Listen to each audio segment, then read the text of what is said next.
Hello everyone, happy Dussehra to all. नाम जिन्होंने मेरी पुरानी वीडियो देखी है नाम सबको पता ही होगा, फिर भी नाम मेरा अनुज कुमार है और ये चैनल है A1 बायोलॉजी। तो हम यहाँ पर डिस्कस कर रहे हैं class 11th biology chapter 2 kingdom Monera के बारे में हम बात कर रहे थे। किंगडम मोनेरा में मैंने बताया आपको कि बैक्टीरिया, साइनोबैक्टीरिया, माइकोप्लाज्मा, ये सब हम स्टडी करते हैं किंगडम मोनेरा के अंदर। बैक्टीरिया के अंदर आपको बताया कि बैक्टीरिया की सेल की शेप कैसी होती है, बैक्टीरिया स्ट्रक्चर के बेस पर कैसे होते हैं।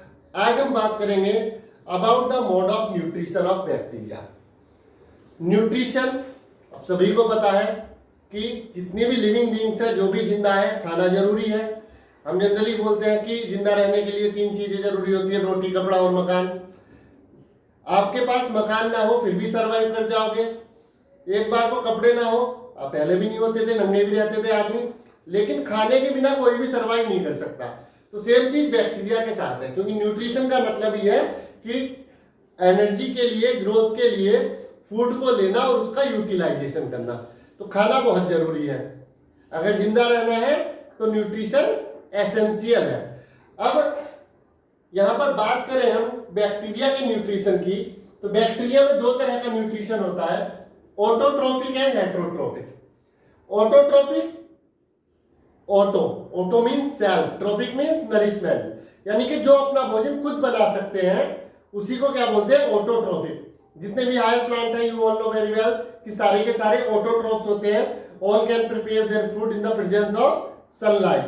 आपने पढ़ा भी होगा कि जितने भी प्लांट हैं वो सब CO2 प्लस H2O मिलकर के सूरज की रोशनी में क्लोरोफिल बनाते हैं।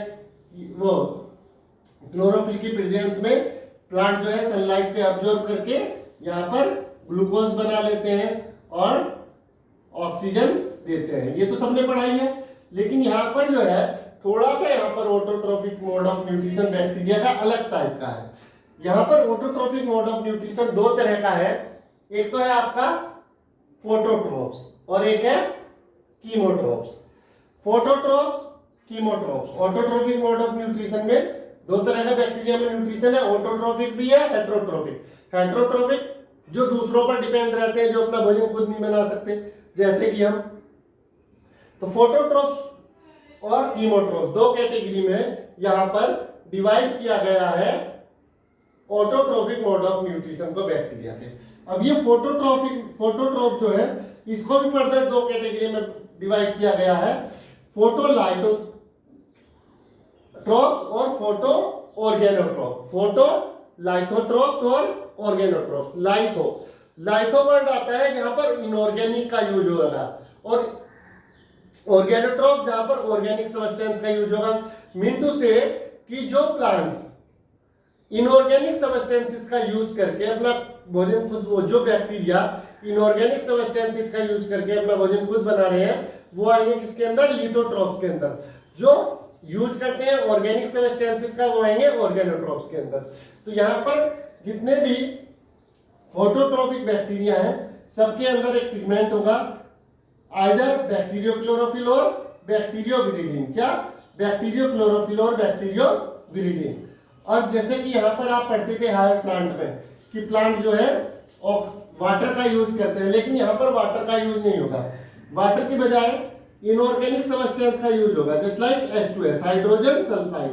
और ये हाइड्रोजन सल्फाइड CO2 से रिएक्ट करेगी और क्या, शुगर बन जाएगा और सल्फर यहाँ पर रिलीज हो जाएगा। यहाँ पर वाटर की स्प्लिटिंग नहीं होती है, वहां पर वाटर इलेक्ट्रॉन डोनर है, लेकिन यहाँ पर क्या है, इलेक्ट्रॉन डोनर H2S। यहाँ पर क्या है, H2S। तो H2S CO2 से रिएक्ट करेगी और क्या बना देगी, आपका शुगर या कार्बोहाइड्रेट बना देगी। अब इसी फोटोट्रोफ्स को कलर के बेसिस पर, जो पिगमेंट का कलर है उसके बेस पर 2 कैटेगरी में डिवाइड किया गया है, purple sulphur bacteria and green sulphur bacteria. Purple sulphur bacteria को थायोस्पाइरिलम भी बोलते हैं और क्लोरोबियम भी बोलते हैं।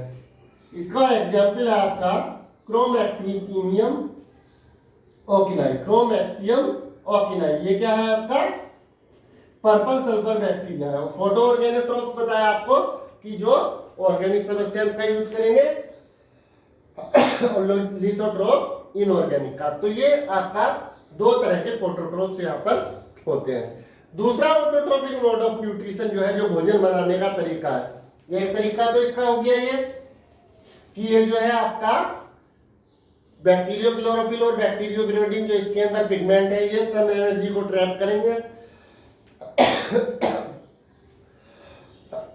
सॉरी, सन एनर्जी को ट्रैप करेंगे। सन एनर्जी को ट्रैप करके आपका इनऑर्गेनिक सब्सटेंस कार्बन डाइऑक्साइड के साथ रिएक्ट करके शुगर और सल्फर आपको देगा।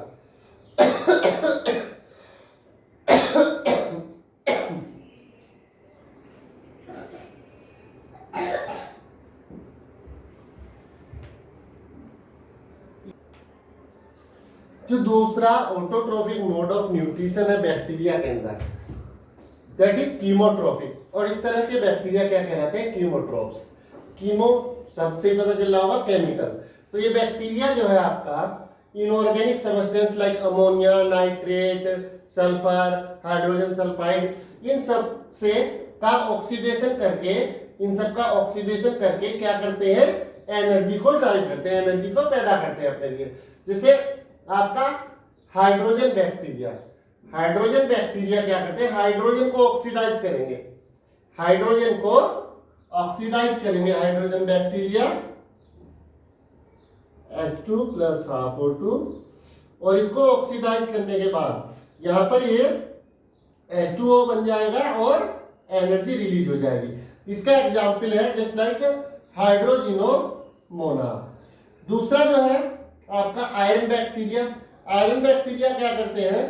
ये आपका फेरस को फेरिक में बदल देते हैं, फेरस को फेरिक में बदल देंगे और क्या होगी? यहां पर एनर्जी रिलीज होगी, जस्ट लाइक फेरोबैसिलस और लेप्टोथीरा। ये क्या है? आपके आयरन बैक्टीरिया है, क्योंकि ये हाइड्रोजन, आयरन, सल्फर, नाइट्रोजन, ये सब क्या है? आपके इनऑर्गेनिक सब्सटेंस है। इनको जो है ऑक्सीडाइज करके कीमोट्रोफ्स क्या बना रहे हैं? एनर्जी बना रहे हैं अपने लिए।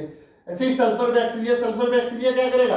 हाइड्रोजन सल्फाइड, हाइड्रोजन सल्फाइड का ऑक्सीडेशन होगा, ऑक्सीडेशन होने के बाद सल्फर अलग हो जाएगी, वाटर अलग हो जाएगा और एनर्जी रिलीज होगी। इसका example just like beggiatoa, थिस्टोबैसिलस,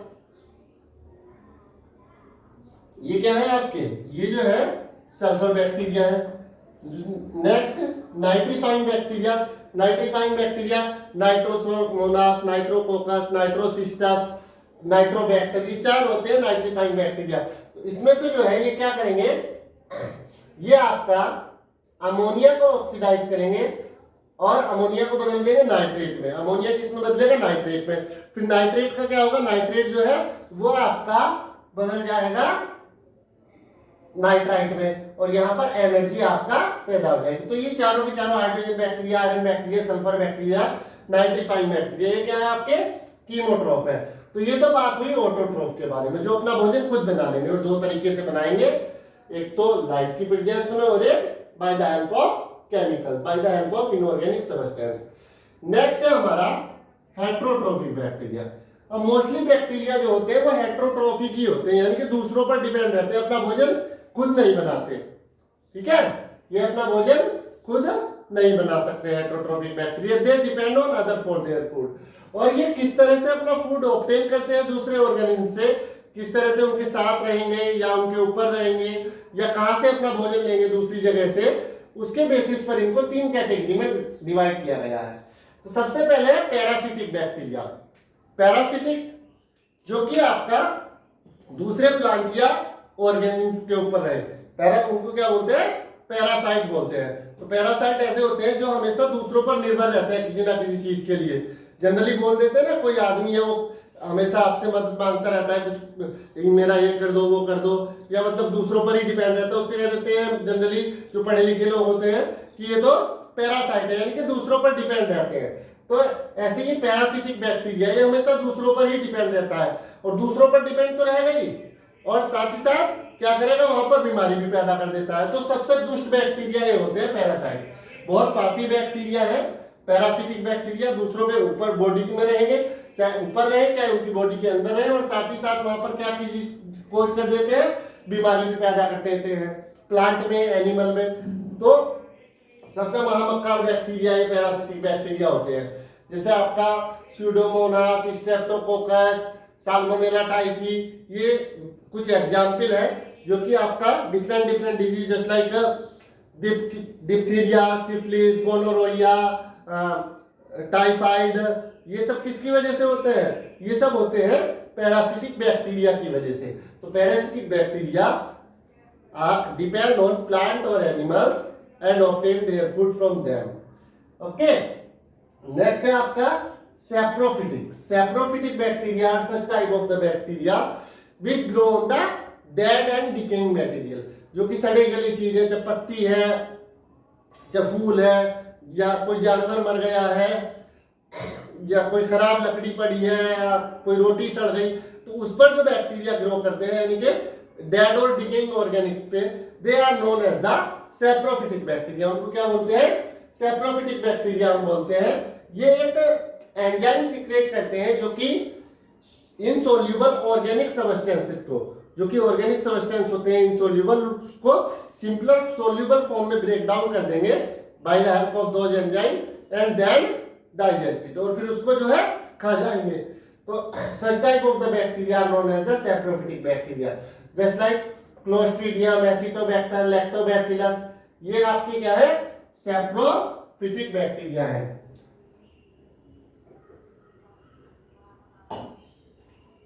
last heterotrophic bacteria symbiotic. Symbiotic, साथ साथ रहना, ठीक है, तेरा मेरा साथ रहे। तो सिम्बायोटिक बैक्टीरिया जो है ऐसे बैक्टीरिया हैं जो कि प्लांट या एनिमल्स के साथ रहते हैं, उनको कोई नुकसान नहीं पहुंचाएंगे, बल्कि उनको जो है किसी ना किसी तरह से हेल्प, उनसे अपना भोजन भी लेंगे और उनको भी जो है बदले में कुछ ना कुछ देंगे। तो इस तरह से जो है एक दूसरे के साथ रहते हैं प्लांट, और जो है बड़े मजे से जिंदगी काटते हैं, ना कोई नुकसान करते हैं। जैसे कि हमारी जो इंटेस्टाइन है उसके अंदर ई कोलाई पाया जाता है, तो ये ई कोलाई जो है, जितना खाना हम खाते हैं इतना खाना जो है डाइजेस्ट होने के बाद भी, स्मॉल इंटेस्टाइन में डाइजेस्ट होने के बाद बहुत सारा बल्क में जो है खाना हमारा कहाँ जाता है, लार्ज इंटेस्टाइन में जाता है, कोलन में जाता है। और अगर ये इतना सारा का सारा हमें बाहर निकालने पड़ जाए तो बॉडी जो है एकदम कमजोर लुंजी पुंजी पड़ जाएगी। तो वहां पर जो इकोलाई बैक्टीरिया है वो उसको भी, उसमें से भी जो इकोलाई के लिए इंपॉर्टेंट चीज है उनको अवशोषित करता है, कुछ अपने पास रख लेता है, कुछ बॉडी को प्रोवाइड करा देता है, यानी खाने को डाइजेस्ट करता है। वो एक ऐड आ रहा है ना टीवी में, याकुल्ट का, देखा होगा आपने, कि जो है इस इंटेस्टाइन में हेल्दी बैक्टीरिया को बढ़ाता है। तो ये हेल्दी बैक्टीरिया क्या है, वो इकोलाई बैक्टीरिया जो कि आपका डाइजेशन के लिए हेल्पफुल होता है। साथ साथ जो लेग्यूमिनस प्लांट है, जस्ट लाइक जितने भी आपके अरहर, चना, तुअर, उनकी जो रूट होती है उनके अंदर नोड्यूल्स, गांठे गांठे से पाई जाती है, उन गांठों के अंदर राइजोबियम बैक्टीरिया होता है। ये क्या करता है, एटमॉस्फेयर से नाइट्रोजन लेगा और उसको जो है प्लांट को प्रोवाइड करा देगा। अगर हम जैसे क्रॉपिंग करते हैं, अगर हम रोटेशन पे लेग्यूमिनस फसल लगाते रहे, यानी कि आपने गेहूं, चावल, गन्ना कुछ भी बोया, तो उसको कटिंग के बाद एक हम कोई लेग्यूमिनस क्रॉप लगा दे, उसमें कोई सी भी दाल लगा देते हैं अपने खेत में, तो खेत में किसी भी तरह का यूरिया आपको डालने की जरूरत नहीं है, क्योंकि यूरिया के अंदर भी क्या होता है, नाइट्रोजन होता है। और जो लेग्यूमिनस प्लांट है उनकी जड़ों में क्या पाया जा रहा है, राइजोबियम क्या करेगा भाई, आपके एटमॉस्फेयर के अंदर 71% नाइट्रोजन है, उसको अवशोषित करेगा और आपकी जमीन में छोड़ देगा। तो ये इस तरह के बैक्टीरिया क्या होते हैं, सिम्बायोटिक बैक्टीरिया। तो ये है आपका all about nutrition of bacteria. Nutrition के बिना कोई भी जीवन संभव नहीं है और न्यूट्रिशन सबके लिए जरूरी है। ये है आपका बैक्टीरिया का ऑटोट्रोफिक, दो तरह का, फोटोट्रोफ, क्रोमोट्रोफ, और heterotrophic, depend on other parasitic bacteria, महादुष्ट बैक्टीरिया। ये जो है आप कितना ही खा रहे हैं, लेकिन आपके अंदर अगर ये बैक्टीरिया घुस के बैठा है तो आप खाएंगे बकरी की तरह और सूखते रहेंगे लकड़ी की तरह, क्योंकि ये जो है क्या करेगा, आप खा रहे हैं, भूख लग रही है, लेकिन अंदर तो ये सांबा बैठा है ना, सब कुछ खा रहा है, तो ये पैरासिटिक बैक्टीरिया होते हैं और साथ ही साथ बीमारी कॉज करते हैं। सैप्रोफिटिक बताया, सड़े गले पदार्थों के रहते हैं। सिम्बायोटिक साथ साथ रहेंगे और जो है एक दूसरे को हेल्प हो जाएंगे। ओके, आई होप ये आपको समझ में आया होगा। वीडियो को लाइक करें, शेयर करें, सब्सक्राइब करें और जो भी आपके सजेशन हो कमेंट्स के थ्रू बताएं। Thanks to all.